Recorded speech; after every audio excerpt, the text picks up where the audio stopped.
Super Bowl goes down tomorrow.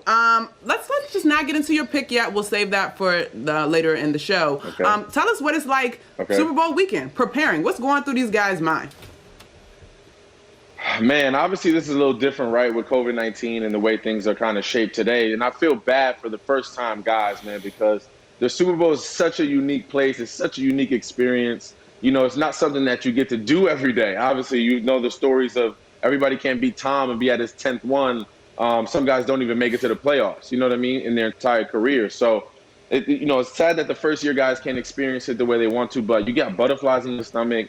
You're trying to turn your phone off because your mother and your auntie and your cousins all asking you what's popping tonight, but you're just trying to study and get in your playbook. You know what I mean? So all those different things, you start to envision yourself making these plays and start to envision yourself kind of playing the game and what's going to happen and how it all is going to unfold for yourself. But yeah, you start to realize that this is real. This is real. Tomorrow's about to kick off. You start to see all the legends on the sidelines. Obviously, this year is different. Who knows who's going to be walking around? But I just remember seeing Aikman and LT and Phil Simms and Dion obviously running around. So it's just like it lets you know really quickly that this is a different game. Obviously, it's all football and it's all fun and games, but this Super Bowl is a whole different being. Now, Vic, obviously, the Giants don't always go to the Super Bowl, but when they do, they beat Tom Brady to do it, all right? So Brady is back in tomorrow, and, you got a bird's eye view. You've done it before. You've seen it happen. It's not impossible. I know the cast, the shadow that Brady casts over this game is super large, but he is beatable. You've seen it happen. What do the Kansas City Chiefs need to do to prevent Brady from getting ring number 7? Man, if you look at the teams that have won it, right, against Brady, if you look at the Giants, obviously in 2007 as well as 2011, 11 and 12, they just got to get after Brady, man.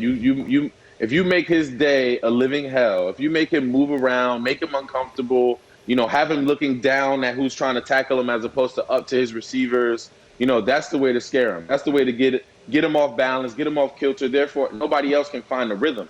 But once those boys start finding the rhythm, once Brady starts hitting guys deep, throwing the ball up, Mike Evans, they're pretty scary. But if you're able to get to that quarterback, and any quarterback, but Brady specifically, because he's a little statuesque, right? He's not moving too much. He's not trying to beat you with his feet outside the pocket and make things happen. If you can get to him in that backfield, in that pocket, you can do some good things throughout the game. Okay, so on the flip side, and at points this season, this Tampa Bay defense was highly touted, but I don't know if they've seen anything quite like Patrick Mahomes. How would you suggest slowing him?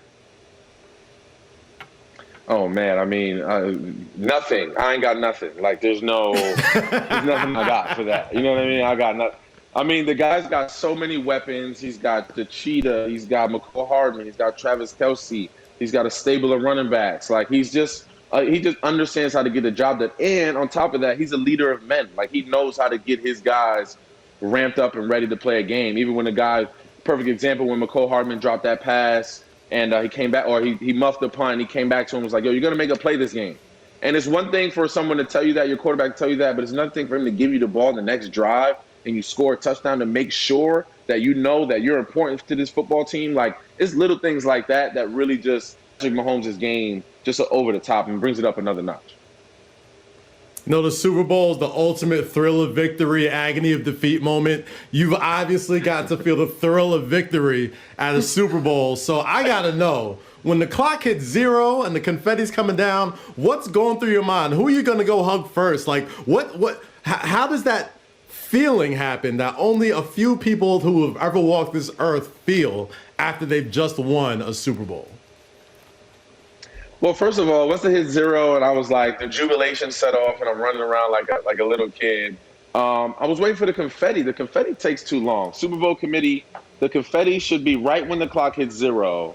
We got to pow. It's got to go. Like, that's the whole point of the whole thing. But it took about 15 minutes, but that's neither here nor there. But at first it's confusion because I'm like, where's my family at? Where's everybody at? I want to hug my family. So once they start trickling in and they start to find you, that's when it gets fun because your mom, my brother, my aunts, everybody was there, group hug, jumping around. It's just a moment. Next to my child being born is definitely probably one of the most exciting, thrilling moments of my life, for sure.